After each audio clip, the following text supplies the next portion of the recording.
Hi guys, we're going to do the live section obviously here on the top table, and then we're going to go into dressing room 4 for the print huddle bit, and then we'll do the Sundays after that. Yes, of course. Before we do get underway with the questions though, Mark Canham, our Director of Football, will have an opening statement in regards to today's press conference. Good afternoon everyone, hope you're well, thanks for being here. Just a few short comments from me. So we're delighted today to have John O'Shea here with us and has agreed to come on board as the interim head coach, which is brilliant for our senior men's team. John has excellent experience, which you'll all know, across domestic and international football as a player and also as a coach, and both at senior level and under 20 level. So we're privileged and honoured for John to take on this role in interim capacity for 2 games. John obviously knows this group of players really well and believe that we have the right coaching team in place to take us forward over the March fixtures. We were also pleased to announce the other day further appointments on Friday that complete the full coaching team for the March friendlies. Paddy McCarthy and Glenn Whelan as assistant coaches, who will offer John great support and expertise. And also, as you know, we announced that Brian Kerr will join us as a technical advisor, who will bring a wealth of knowledge to John and his support around the game and experience that John will surely tap into for those games. Paddy, Glenn and Brian, along with the rest of the coaching team, will be a great support for those 2 matches. The process of the appointment of the permanent new head coach is very close to the end and nearing its end point, and we look forward to announcing that new permanent head coach in early April. Existing contractual obligations mean that we're not in a position to announce any further details on this point, but as we've committed to, we will announce that in early April. So I'd just like to thank John and his team for taking up the role on the interim head coach and wish him the very best of luck for the 2 games, and look forward to your questions today. Okay, we'll get on underway with the questions. If you want to ask a question, please raise your hand. This is the live section of the press conference. Tony, would you like to get us underway? Sure. Well, first of all, John, Mark's statement there, does that mean that there's no chance of you becoming manager even if you win these 2 games handsomely against Belgium and Switzerland? Look, my focus, Tony, is on these 2 games, Belgium and Switzerland. What an amazing honour to get a chance to manage my country. Obviously, when I got the message from Mark a few days ago, about a week ago, give or take, wasn't it? Yeah, just over a week ago. Yeah, just over a week ago. And look, an amazing feeling. Very proud, obviously, because you get the chance to being involved as an assistant coach, obviously with club level, and then obviously helping out from the 21s and being involved with the senior team, and then having the chance to build a team, a coaching staff quite quickly, and prepare for 2 high-profile friendly games in the Aviva, but with hopefully a big support behind us. It's an amazing feeling, and one I can't wait for it to come round, really. But if you win the 2 games, will you put your hand up and say, I want that gig? Let's hope that takes care of itself. But ultimately for me, I'm focused on these 2 games, and then we'll see what happens then. Gavin? Firstly, Mark, can we just clarify what you mean there by contractual positions? Does that mean that basically you've got your guy and they just because they're in a job, or otherwise that person can't be announced until April? So, as I've said before, the process has been ongoing for a period of time and been given a series of updates, quite recently actually. We're really near the end of the process. That's obviously confidential, so I can't answer your question directly, unfortunately. But we're at a really advanced stage of the process, and for different practical reasons, and including contracts, we can't confirm that until early April. And John, congratulations first of all on Thank you. appointment. Have you had any conversations about, if you're not if you don't get the job permanently as head coach, might you remain involved in the coaching staff? Have you had those conversations? Look, that's something obviously for further down the line, but at the minute, obviously, I've been given the chance to lead the team for the 2 games against Belgium and Switzerland. Going forward, who knows? It's obviously spoken to Mark about this before in terms of when management changes or things happen. Everyone has their own ideas. Head coaches have their own ideas, etc. And as always, I would always be up for a conversation, but that's for stuff for further down the line. As I say, I'm fully focused now. A couple of weeks away, with 2 amazing games to be looking forward to, and hopefully, obviously getting involved, getting over the next 2 weeks, getting out to the games, speaking to all the lads, hopefully involved in the squad, and keeping my fingers crossed that everyone will stay fit as well. Yeah, and just lastly from me on ideas, what kind of ideas are you going to try to impart to the players across these 2 games? It'll be a very in terms of my personality, in terms of the camp that it's going to be. Very relaxed, very enjoyable, but also a drive to win games and perform. And hopefully, I know the lads will enjoy the training sessions, the detail that the coaches and analysts will go into for them, hopefully as well over the 10 days, and obviously getting a couple of wins. Stephen Doyle, please. Cheers, Kieran. Can I just ask Mark first, how many times have you changed candidates with regards to who's going to get the job? Well, I know this may frustrate the room, but we're just not going to talk about any candidates or even numbers of people, just because, one, we need to make sure that we respect the process and we've made sure that it's confidential, but 2, we need to make sure that we give as much respect possible to the candidates that have been in the process and remain in the process. So just can't comment on numbers at any stage, unfortunately. There's been a lot of talk of style of football, bringing young players through, all that kind of thing. Have you, or will you impart I suppose, highlight the fact that qualification for a major championship is crucial because the FAI needs money, and also with Euro 2028, the games being played here in Dublin? Yeah, a couple of things to that, just to kind of start with. It's just that I understand you said about style of play, and I've seen some stuff that has been written. I think, to be really clear on that, the head coach is coming in and their job is to get the best out of the team, maximise the performance of the players and ultimately win games, and that's absolutely clear. And they're coming in to do that job, be on the training pitch, and get the best performance from the team. We have a set criteria that we're looking for a head coach to come in and add value to, but absolutely they have ownership and autonomy for doing that. And that's really, really clear. There has to be a clear kind of division of responsibilities, and the head coach is absolutely responsible for that, and we're clear on that. But we're looking at coaches that come into our thinking and they add value to that, enhance that. So that's the first thing to say to that. We want to have some really good friendlies, and John has the great honour to take on the next 2 friendlies and set the team up and get good performances. You told me I had to play 4-4-2, man. Yeah, exactly. Long ball from right back to the centre forward, flick-ons.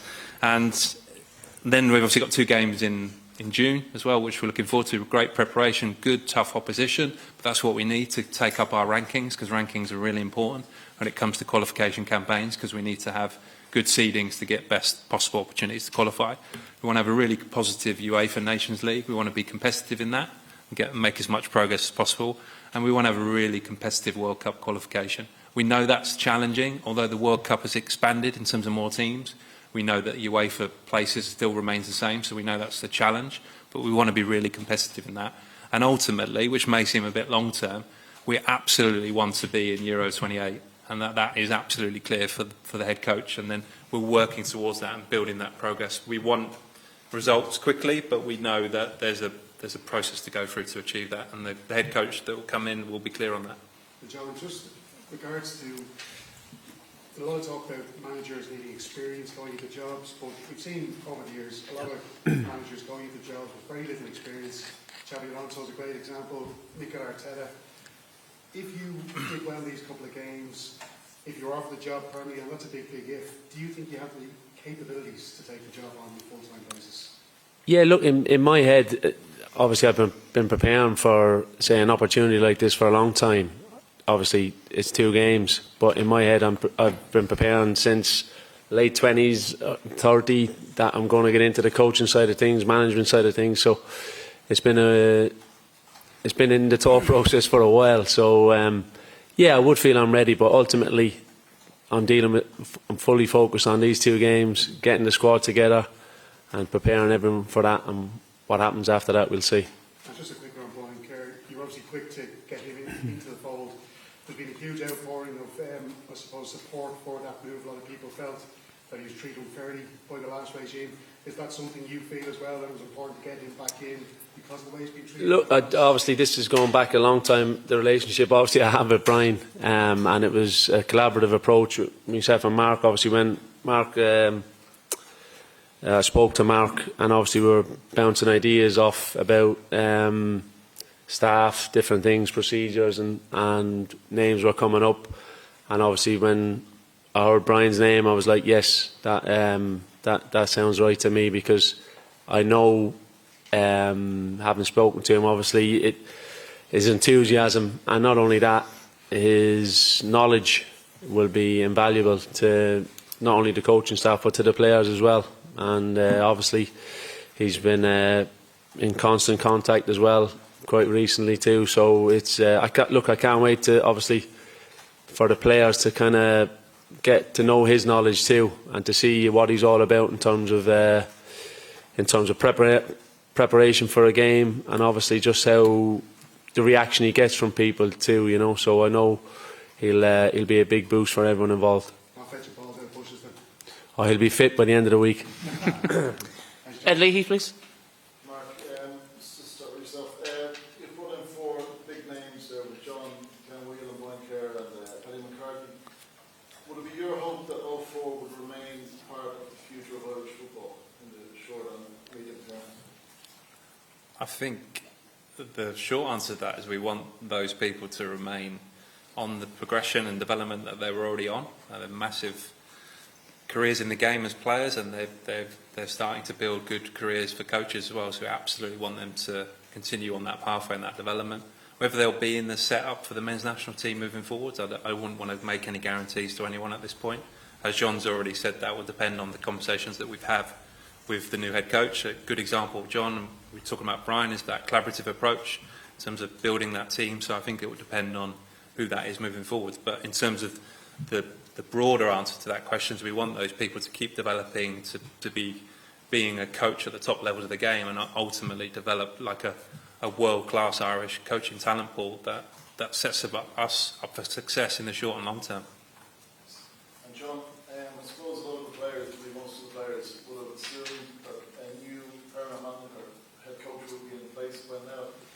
Do you think are you concerned there might be an element of anti-climax coming into the camp, or is it a case that your presence may just give that continuity that will help with the overall eventual transition to? Look, I hope that they just have the enthusiasm that they always have coming into the Irish camps, because I know how much the players, when they do turn up and when they arrive in Dublin, that they show the enthusiasm that they always have, really, to be honest. And I know I can't wait, obviously, over the next, because I purposely didn't speak to any of the lads that are going to be in the squad or potentially in the squad until I kind of got this press conference out of the way, in a sense, because I just wanted to fully focus on that, and then obviously just relax in terms of when I do speak to the boys, that I'm going to just stress to them how important the 2 games will be for them going forward as well,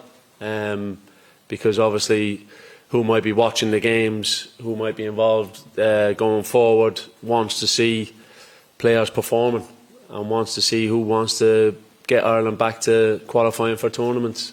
And I think if they come into the camp, they'll know they'll have a very good 10 days and hopefully 2 good results to back it up. Just regarding your own management impressions in your playing days, coming from such a strong dressing room as Manchester United, were you able to get your own voice in that dressing room, or did you develop your voice later in your career, or I suppose ultimately with the international team where you commanded an immediate respect coming out of Manchester United?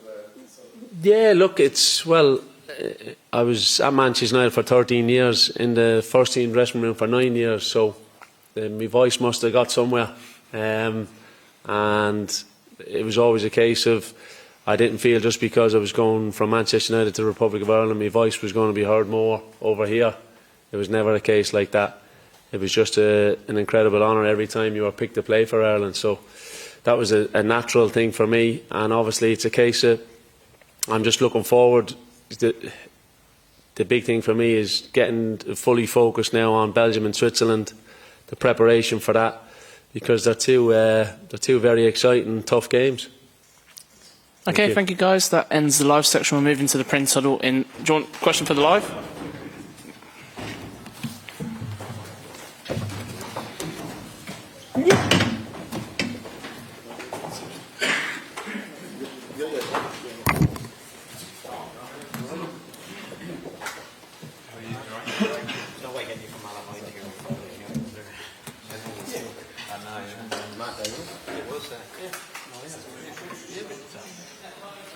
was out about over the weekend.